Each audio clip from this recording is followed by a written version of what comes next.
News Radio, 1120 KPNW, the Secret Wine Society, taking over the studio. We're going to be broadcasting live from there next Saturday afternoon, which is going to be a lot of fun.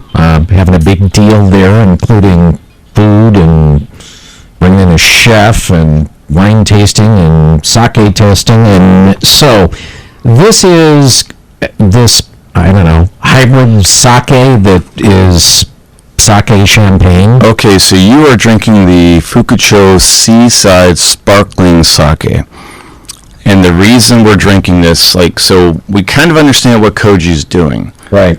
It's a mold. It's like when you put it on the rice, it spreads out hyphae, which are like these filaments, and it undergoes like extracellular digestion. It sends out enzymes like alpha amylase, glucoamylase, and some proteases, and it starts to it's trying to get nutrients. That's why it's spreading across the rice.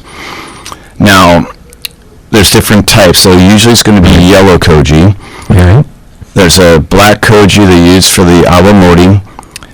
Now, this one is using white koji partially, which is usually used for shochu, which is a distilled spirit, but the reason they're using it is because they're champagne aims for high acidity in the grapes before they make it, because you're leaving it on the lees. You've got to have some acidity cut through all that. So that's why this is an example of a sake made with white koji. There are some made with black koji, but they're hard to source. I can't find one. But this is the two examples of a yellow koji and one made with white koji. So this Fukucho Brewery, they're in Hiroshima, and I think they were started in 1868. And the Toji is a female. Her name is Imada Miho-san, and her stuff is amazing. But they're using, in this case, another ippanmai. Now, that's normally used to be a table rice, and it's called Nakate Shinsenbon. And this seimai barai on this one, or the polishing rate is 70, and it's 13% alcohol. And we need some oysters right now. Mm-hmm. Mm-hmm. What do you think of this, Rob? I'm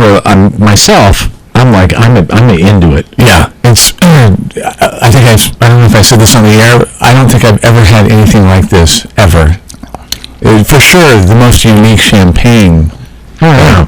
There's almost like a crazy salinity, like a salinity that's in there that would go well with fresh oysters. But it also has this citrus thing going on for it. When I first tasted it, it was like, kind of. And this is as close as I can get to it, and it doesn't do it justice at all. It's kind of like, it's kind of mimosa-like, and right. It's citric acid in it that gives it that citrus something that's going on. So the white koji actually produces more citric acid. That's why they're using it. If they used the yellow koji for this, it wouldn't cut through all that. They want it to be more champagne-like. You're seeing some convergence between wine and sake in some cases, and this is an example. And I love this. I mean, the first one, but they're different, and you would have them with different foods, which we'll talk about next week.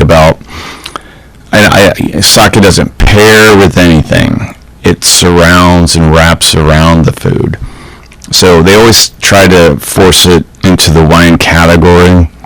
Now this one is designed for a wine glass. And this one, of course, we use the small Yuragi Choco, correct. And this one is meant for the wine glass with the acidity, the spread out. It has to be more linear, the way it's coming out of the glass. The other one, you need to wrap it around so the alcohol just doesn't burn your throat and just spreads it out evenly. The taste... The lingering taste of this, it lasts for quite a while. I mean, you notice that taste for quite a while, and it's a pleasant taste, but it just lingers. So next week, we're going to kind of continue into koji, and I'm bringing a chef along. His name's Andreas, and he's going to work some koji, shio koji, which you'll read about in that book. He brings reading materials.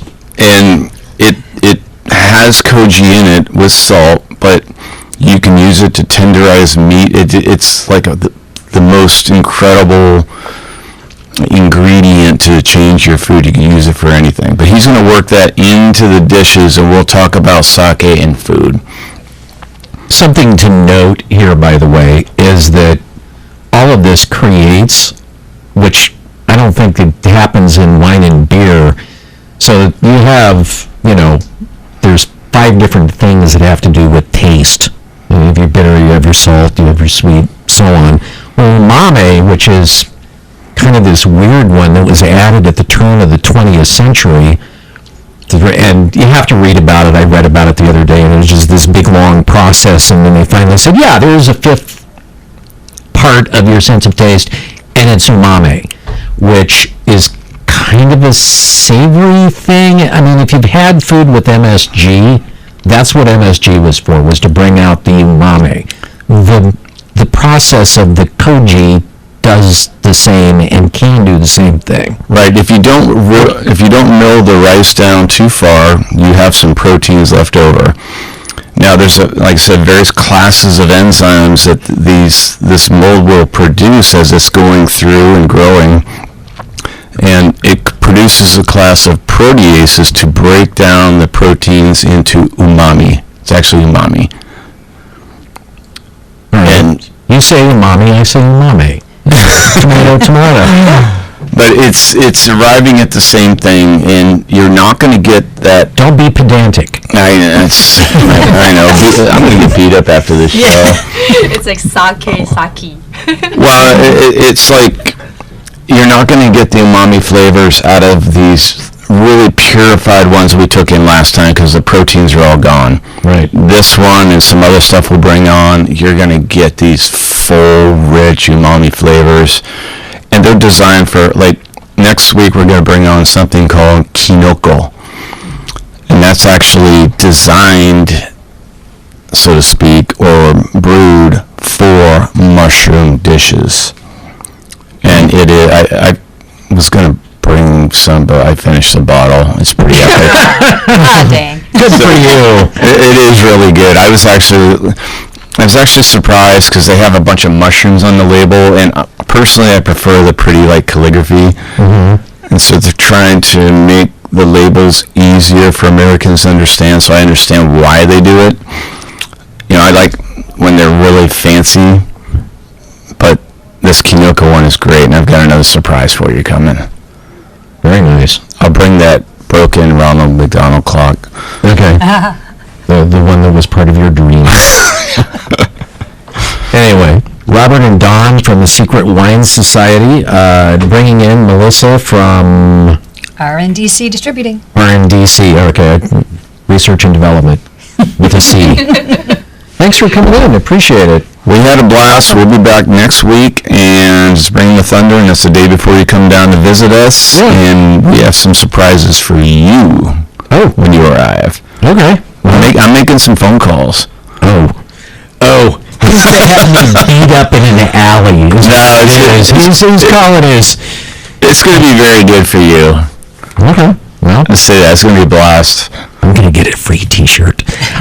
Anyway, Robert, Don, always great to see you. Melissa, thanks for coming into the studio. Appreciate it. Thanks for bringing the sake. Otherwise, Yeah. we'd be sitting here drinking water and talking. Okay, the first one again, name real quick. Okay, that's YUKI no BOSHA. It's a YAMAHAI JUNMAI, and it's absolutely fantastic. And the second one is the Fukucho Seaside Sparkling, and they're both dynamite. Yeah, that's the sake champagne. Correct. So, anyway, have a good weekend. Do you have you got any closing thoughts, Rob?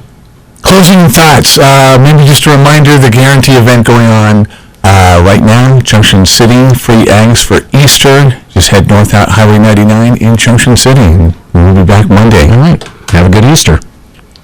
Right. Thanks, everybody. See you Monday, 6:05.